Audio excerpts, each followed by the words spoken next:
कभी तुमने गौर किया है कि इंसान बाहर से खामोश हो सकता है, मुस्कुराता हुआ, मामूल की जिंदगी जीता हुआ, लेकिन अंदर अंदर एक शोर बरपा हो, अंदर एक कशमकश हो, अंदर एक ऐसी जंग हो जिसका कोई गवाह ना हो सिवाय खुद इंसान के।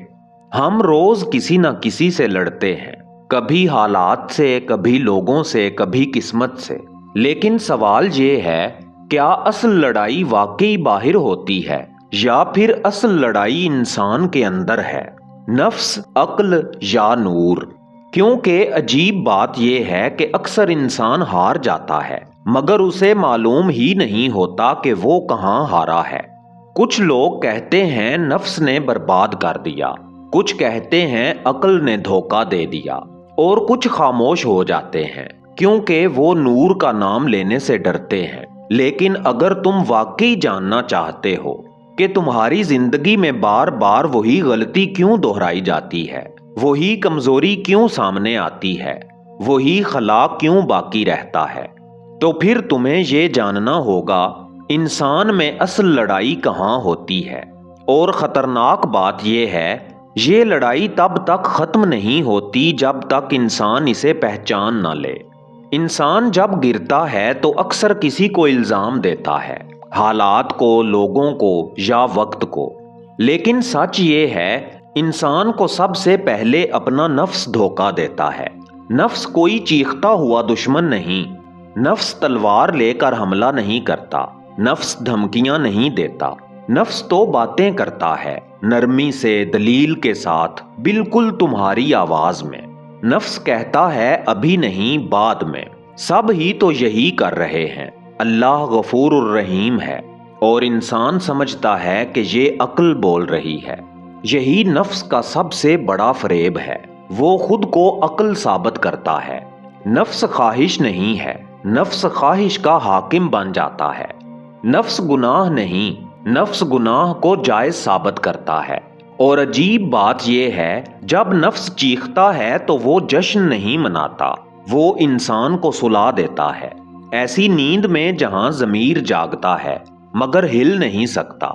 इसीलिए इंसान बार बार वही गलती दोहराता है, वही रास्ता चुनता है जिसने पहले भी जख्मी किया था, क्योंकि नफ्स कहता है इस बार मुख्तलिफ होगा, लेकिन कभी नहीं होता।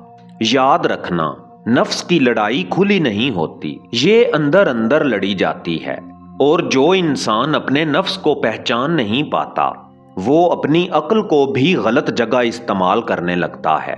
यहाँ एक सवाल पैदा होता है, अगर नफ्स इतना चालाक है, इतना करीब है, इतना अपना लगता है, तो फिर इंसान बचता कैसे है? क्या अक्ल वाकई रहनुमा है या वो भी नफ्स के हाथों में एक हथियार बन जाती है? अब हम उस मोड़ पर आ गए हैं जहां ज्यादा लोग ठोकर खा जाते हैं, क्योंकि यहाँ इंसान को लगता है कि वो बिल्कुल ठीक चल रहा है। इंसान को एक नेमत दी गई जिसे वो सबसे ज्यादा काबिले फख्र समझता है, अक्ल। इंसान कहता है मैं सोच समझ कर फैसला करता हूँ, मैं जज्बाती नहीं हूँ, मैं दलील से चलता हूँ। लेकिन सवाल ये है, कौन सी अक्ल? वो अक्ल जो हक के सामने झुक जाए या वो अक्ल जो नफ्स के सामने दलीलें तराशे? यहाँ एक बारीक नुक्ता है, बहुत बारीक। अक्ल बजाते खुद ना नेक है ना बुरी, अक्ल एक आला है। अगर इस आले के हाथ में नूर हो तो अक्ल हिकमत बन जाती है, और अगर इस आले के हाथ में नफ्स हो तो अक्ल मक्कार बन जाती है। इसीलिए हम देखते हैं दो लोग एक ही इल्म पढ़ते हैं, एक ही किताब खोलते हैं, एक ही आयत सुनते हैं, लेकिन एक झुक जाता है और दूसरा बहस में उलझ जाता है। क्यों? क्योंकि एक की अक्ल नूर के ताबे है और दूसरे की अक्ल नफ्स की मुलाजिम। यही वो जगह है जहां बड़े बड़े आलिम भी ठहर नहीं पाते। अक्ल कहती है ये बात मेरी समझ में नहीं आती, और फिर वो हक को रद्द कर देती है।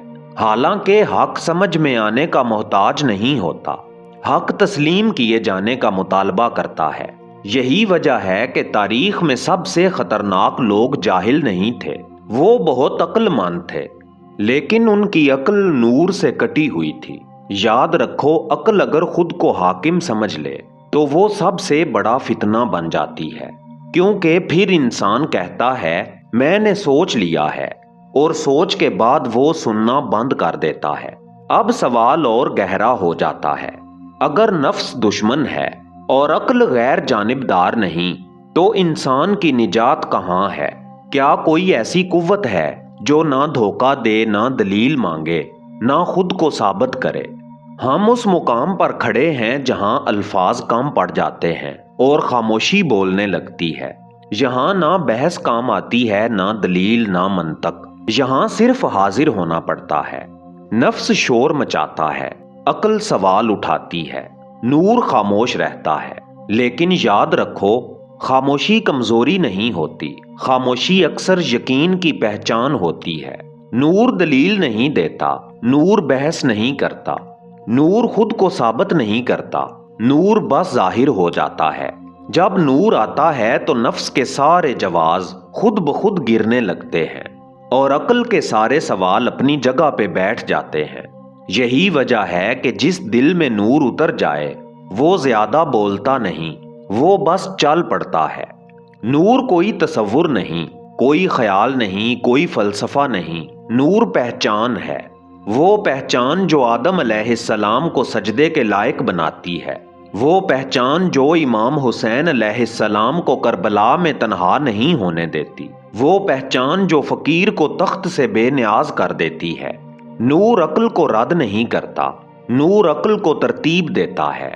نور نفس کو مارتا نہیں، نور نفس کو اس کی حد دکھاتا ہے۔ جب نور حاکم ہو تو عقل خادم بن جاتی ہے اور نفس قیدی۔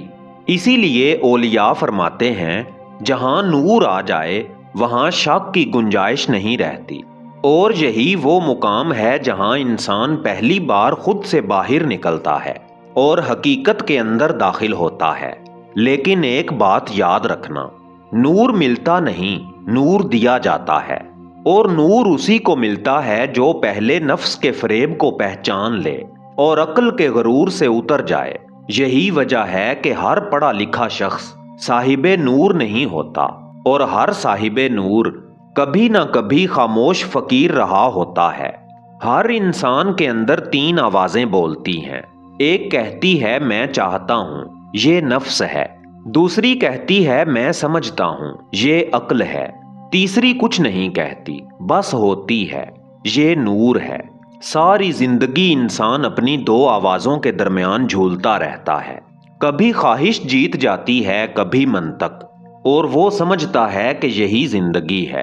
لیکن اصل فیصلہ وہاں نہیں ہوتا، اصل فیصلہ اس لمحے ہوتا ہے جب نور دروازہ کھٹکھٹاتا ہے۔ نور آ کر یہ نہیں پوچھتا کہ تم کتنے پڑھے لکھے ہو، یہ نہیں پوچھتا کہ تم کتنے نیک ہو، نور صرف یہ پوچھتا ہے کیا تم تیار ہو؟ تیار ہو اپنی پسند چھوڑنے کے لیے، تیار ہو اپنی برتری اتارنے کے لیے، تیار ہو خود کو مرکز ماننے سے ہٹنے کے لیے، کیونکہ جس دن نور کو چنا جاتا ہے اس دن نفس کو تخت سے اتارا جاتا ہے اور عقل کو رہنما نہیں راستہ بنا دیا جاتا ہے۔ یہی وہ دن ہے جب انسان کسی اور کو بدلنے نہیں نکلتا، خود بدل جاتا ہے۔ فقیر وہ نہیں جس کے پاس کچھ نہ ہو، فقیر وہ ہے جسے نور مل گیا ہو اور نفس ہار گیا ہو۔